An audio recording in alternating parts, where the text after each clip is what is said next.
Alhamdulillah, alhamdulillahilladzi amarana bittaqwa wa nahana 'anit tiba'i syaitani wal hawa. Asyhadu an la ilaha illallah wahdahu la syarika lahu jalla wa ala. Wa asyhadu anna sayyidana Muhammadan abduhu wa rasuluhu nabiyul huda.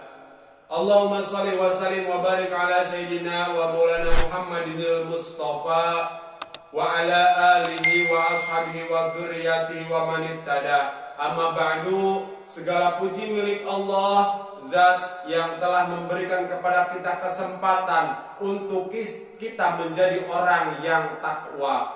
Orang yang bertakwa akan memperoleh kebahagiaan fid din wa dunya wal akhirah. Di dalam beragama akan senang, di dalam dunia akan senang, pun di akhirat dia akan tersenyum gembira bersanding dengan dia yang telah memperkenalkan kita kepada Allah Subhanahu wa taala.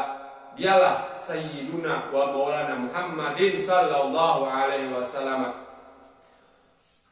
Tak lepasnya kita salawat sampaikan kepada dia, karena tanpa menyebut nama dia majelis ini akan menjadi majelis bangkai. Maka bersalawat tadi al-faqir menyebut salawat, mengucapkan salawat, Allahumma sholli ala sayyidina Muhammadin wa ala ali sayyidina Muhammadin. Salawat beserta salam semoga tetap tercurah limpahkan kehadiran baginda Rasul Muhammad sallallahu alaihi wasallam kepada para keluarganya, kepada para sahabatnya, kepada para zuriyahnya, serta kita selaku umatnya yang senantiasa mengidolakan beliau dalam segala aspek kehidupan. Hadirin para pecinta Nabi sallallahu alaihi wasallam. Al-hadithul hadi asyar, hadis yang ke-11. Kita akan bahas tentang hadis yang menceritakan, yang memberikan rambu-rambu meninggalkan perkara yang diragukan. An Abi Muhammadil Hasan bin Ali bin Abi Thalib Siddi Rasulullah sallallahu alaihi wasallam wa raihanatihi radhiyallahu anhuma qala hafidhtu min Rasulillah sallallahu alaihi wasallam da' ma yaribuka ila ma la yaribuka, rawahul Imam Tirmidzi wa Nasa'i wa qala Tirmidzi hadisun hasanun sahih. Dari Abu Muhammad Al-Hasan bin Ali bin Abu Thalib radhiyallahu anhu, ia berkata, saya menghafal dari Rasulullah sallallahu alaihi wasallam, tinggalkanlah apa yang kau ragukan dan kerjakanlah apa yang tidak kau ragukan. Hadis riwayat Imam Tirmidzi, An-Nasa'i, dan Imam Tirmidzi menggolongkan ini adalah sebagai hadis yang sahih. Hadirin para pecinta Nabi sallallahu alaihi wasallam, bahwa Sayyidina Hasan dan Sayyidina Husain adalah cucu kesayangan baginda Rasul Muhammad sallallahu alaihi wasallam. Dalam satu kesempatan Rasulullah menggendong Sayyidina Hasan dan menggendong Sayyidina Husain dan mengatakan, dan beliau bersabda, dua anak ini adalah kesayanganku, kata Rasul. Dua anak ini adalah permata hatiku. Dalam satu kesempatan Rasul sedang menggendong Sayyidina Hasan, lalu berdoa kepada Allah, Allahumma inni uhibbuhu wa uhibbu ma yuhibbuhu fa ahibba ma yuhibbuhu.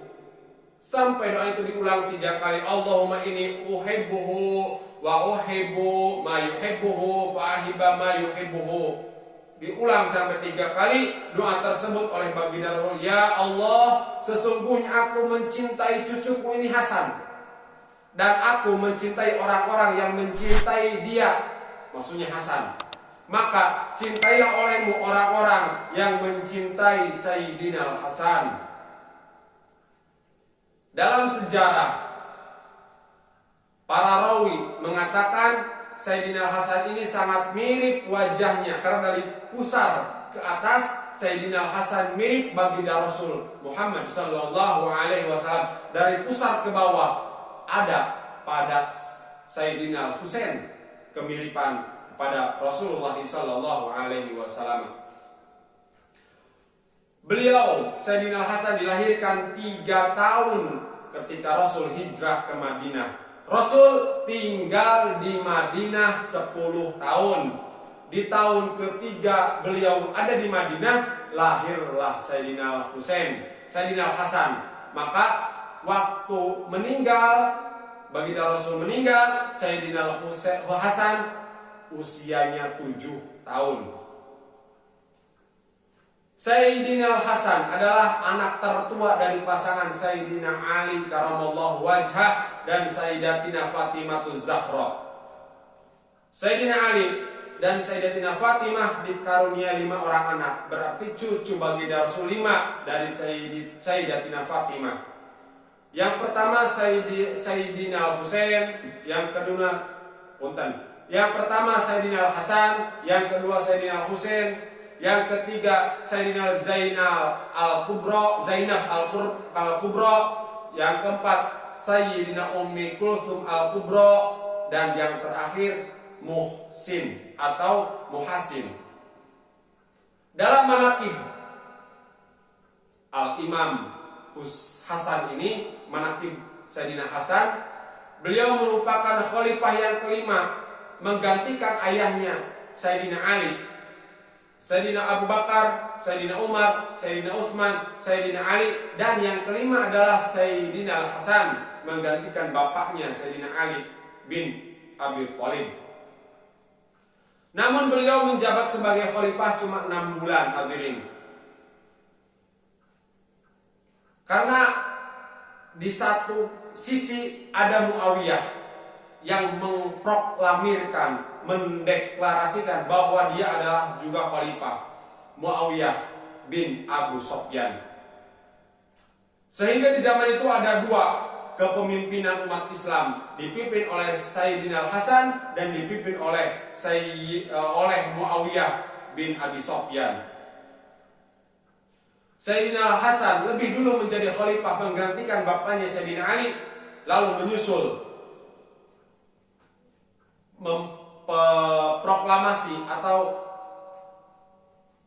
mengaku bahwa Muawiyah adalah juga khalifah setelah Sayyidina Hasan menjadi khalifah.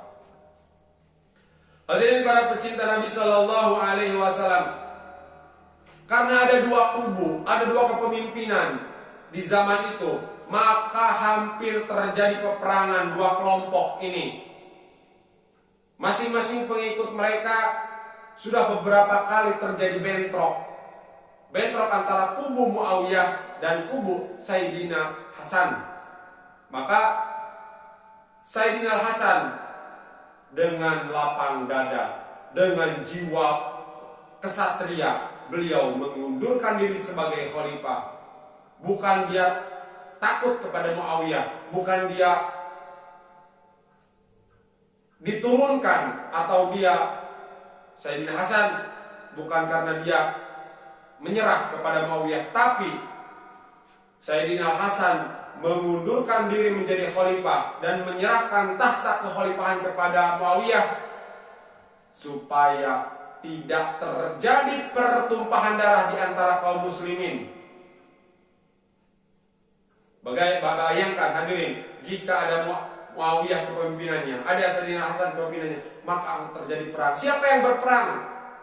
Umat Islam. Yang tumpah darahnya umat Islam, yang celaka umat Islam. Dengan jiwa yang bijaksana, dengan pemikiran yang luas, maka Sayyidina Hasan mengundurkan menjadi khalifah supaya tidak terjadi pertumpahan darah. Ini sesuai dengan sabda Rasulullah sallallahu alaihi wasallam, sayuslihullah bihi baina fi'ataini azimataini minal muslimin. Bahwa ini sudah diprediksi oleh Rasul, bahwa ini sudah disampaikan oleh Rasul. Kata Rasul, Allah akan mendamaikan dengan cucuku ini antara dua kelompok besar di antara kaum muslimin. Bahwa dua kelompok yang berselisih akan didamaikan oleh Sayyidina Al-Hasan, kata Rasulullah, dan itu terbukti. Hadirin para pecinta Nabi Sallallahu Alaihi Wasallam, Sayyidina Al-Hasan di tahun ke-50 Hijriah, di tahun ke-50 Hijrah beliau wafat, beliau meninggal dunia. Dikarenakan apa? Diracun. Sayyidina Hasan meninggal karena diracun. Terus siapa yang memberi racun? Istrinya sendiri, istri Sayyidina Hasan yang meracun. Siapa nama istri Sayyidina Hasan? Ja'dah binti Af'as. Istri Imam Hasan ini, istri Sayyidina Hasan ini tergoda dengan kekayaan, juga tergoda dengan kepangkatan. Ja'dah ini dirayu, dibujuk oleh Yazid bin Muawiyah, oleh anaknya Muawiyah, oleh anaknya pemimpin, dibujuk oleh putra mahkota untuk meracun Imam Hasan. Jadi istri Sayyidina Hasan diolok, dirayu, dibujuk supaya meracun Sayyidina Hasan, cucu baginda Rasul, cucu kesayangan baginda Rasul, diracun oleh istrinya sendiri. Dan Ja'dah ini dihadiahi 100.000 dirham. Kira-kira kalau dirupiahkan sekarang 1.050.000.000 rupiah. Diburuhan 1.050.000.000 rupiah oleh Yazid bin Muawiyah. Dan Yazid berjanji, jika suamimu telah meninggal, kamu akan saya nikahi, kamu akan jadikan istri oleh saya, kata Yazid sebagai putra mahkota. Dan berhasillah itu diracun Imam Hasan, Sayyidina Hasan diracun oleh istrinya, ditaburi dalam makanan. Tapi tidak langsung meninggal. Prosesnya ada proses bahwa Imam Hasan sakit terlebih dahulu. Tidak langsung meninggal, makan langsung meninggal, tidak. Ada proses sakit. Bahkan sakitnya dikatakan agak sedikit lama. Artinya tidak langsung sakit sekarang besok meninggal, tidak. Jadi ada proses yang lama sakitnya. Begitu menyakitkan dan begitu tidak berperi kemanusiaan dan tidak mempunyai hati seorang istri mau meracun suami. Setelah diracun, Imam Hasan sakit-sakitan. Ketika sakit, dijenguk oleh adiknya. Siapa adiknya? Imam Husain atau Sayyidina Husain menjenguk. Maka Imam Hasan berpesan kepada adiknya, "Ya Husain, jika aku meninggal, kuburkan aku di rumah Siti Aisyah, di rumah istri Nabi."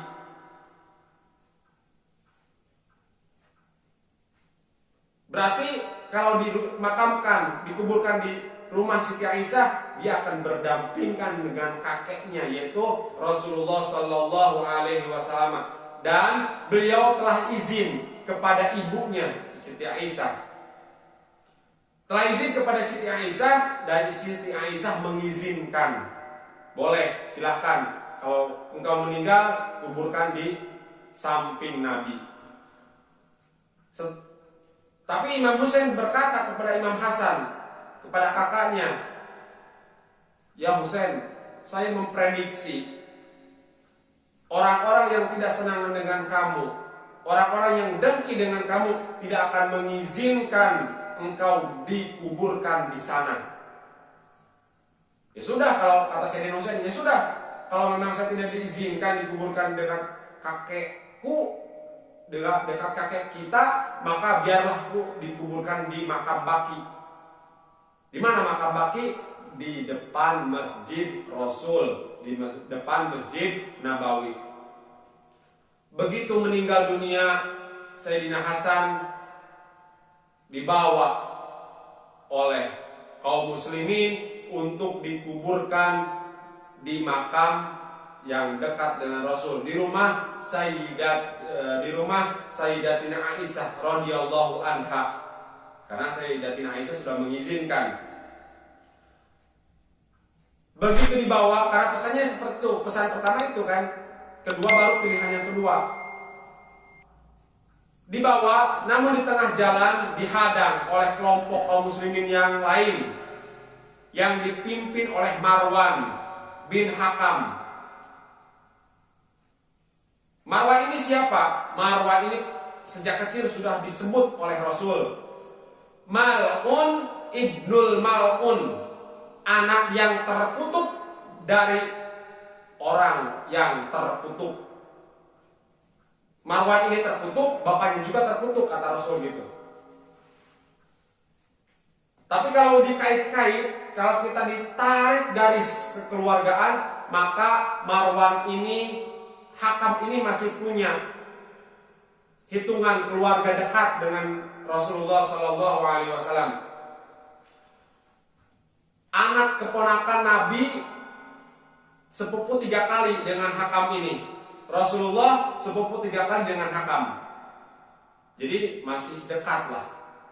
Cuma kata Nabi tadi, Mal'un ibnul Mal'un, orang terkutuk, anak dari orang yang terkutuk.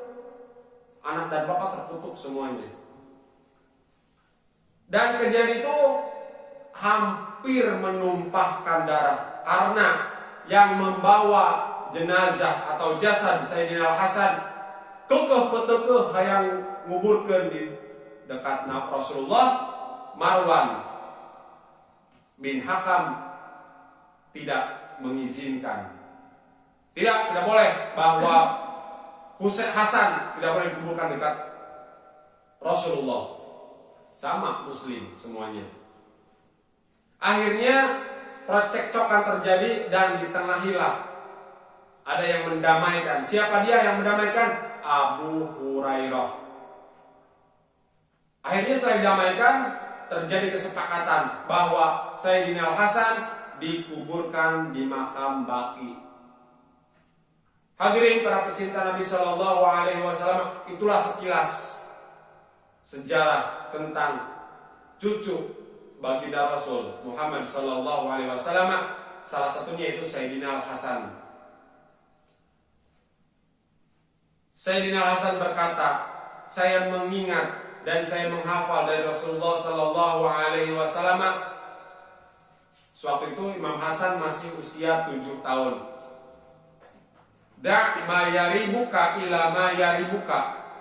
Tinggalkanlah sesuatu yang meragukanmu dan kerjakanlah sesuatu yang tidak meragukanmu. Kita ambil contoh.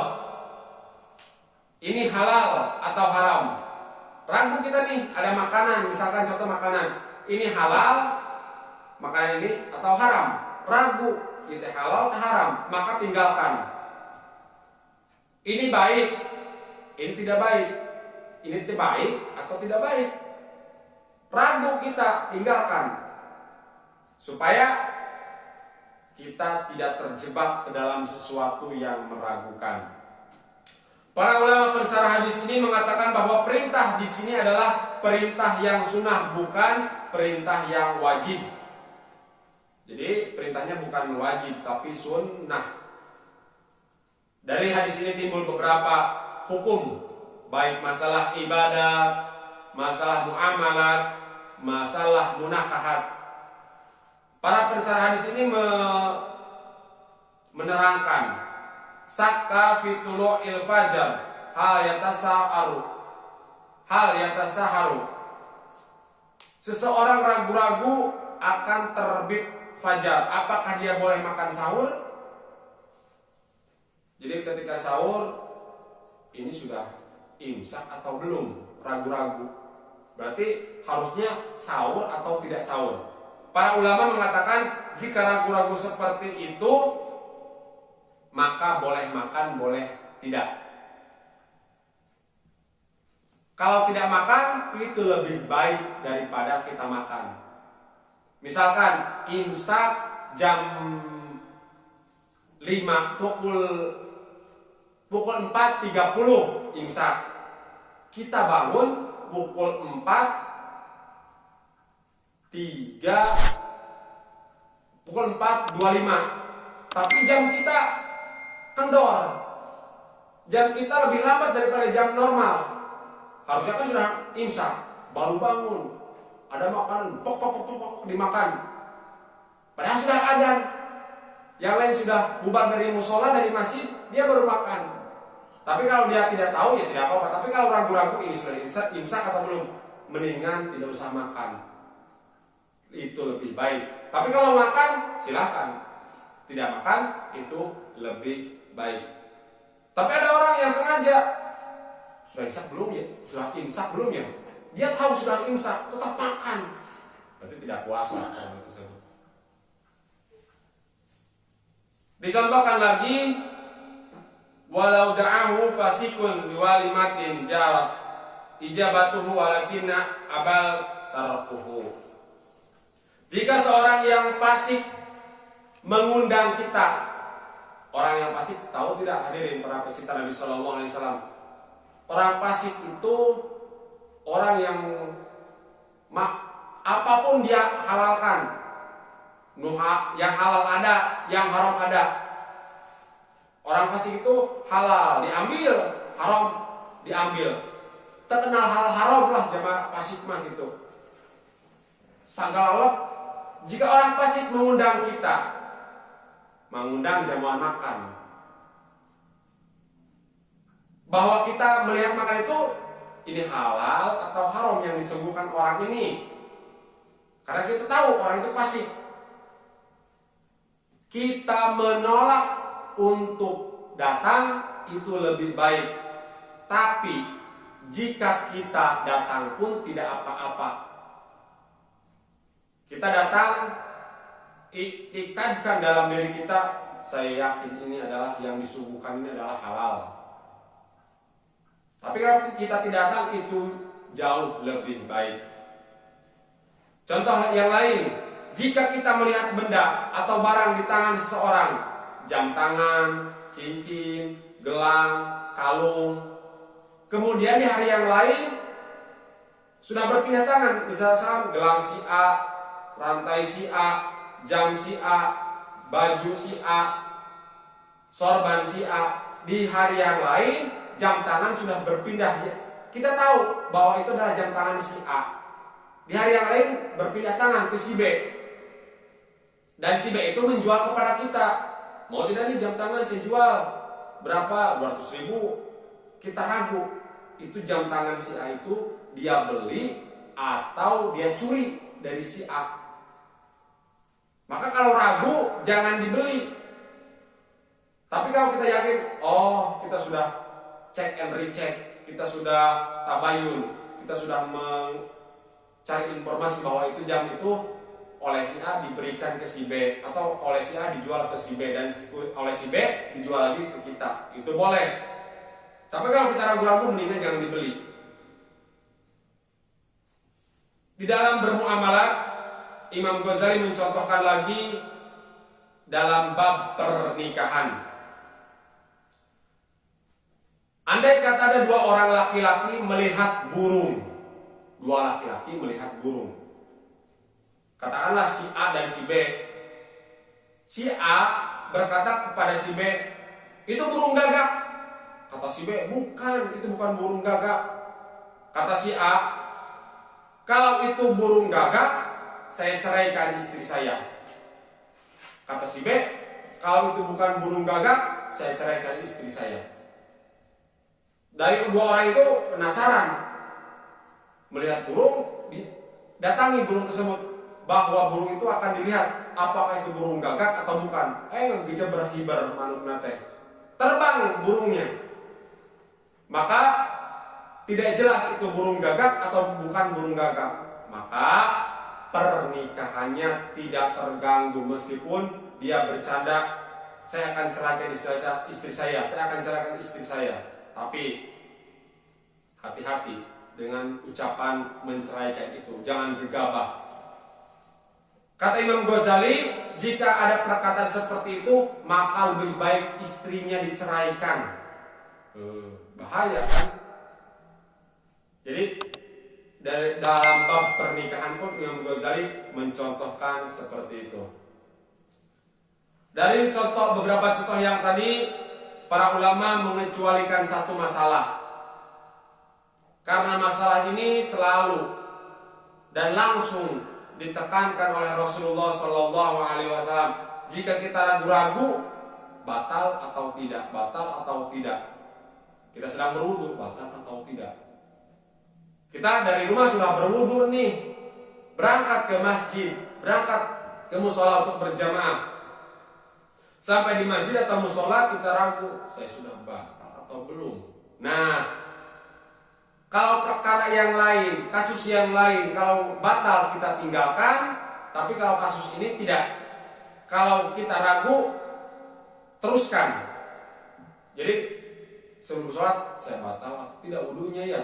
Berarti kita tetap teruskan sholat, bahwa wudunya tidak batal, pengecualian kasus. Atau sedang sholat, sudah Allahu Akbar, ketika sedang sholat, saya batal atau tidak, tentu atau tidak ya. Nah, teruskan sholatnya, jangan dibatalkan, kembali wudhu. Atau kasus, kalau ini kasus yang sembrono, saya batal atau tidak ya, sedang sholat. Saya tadi kentut atau tidak ya, sedang sholat, dihajar ke hitut, blok hitut. Itu macam gitu, hadirin para pecinta Nabi Sallallahu Alaihi Wasallam. Bukan ragu-ragu, itu disengaja bahkan. Itu tidak termasuk dalam bab atau hadis yang ke-11, hadis arba'in. Hadirin para pecinta Nabi Sallallahu Alaihi Wasallam, tujuan hadis ini adalah mengajarkan kepada kita untuk menjadi orang yang warok, orang yang berhati-hati dalam setiap keadaan, dalam setiap kesempatan, berhati-hati, warok, supaya kita terjaga daripada sesuatu yang meragukan. Jika meragukan, tinggalkan. Tapi kasusnya ketika wudhu, itu ragu-ragu, tetap lanjutkan untuk beribadah.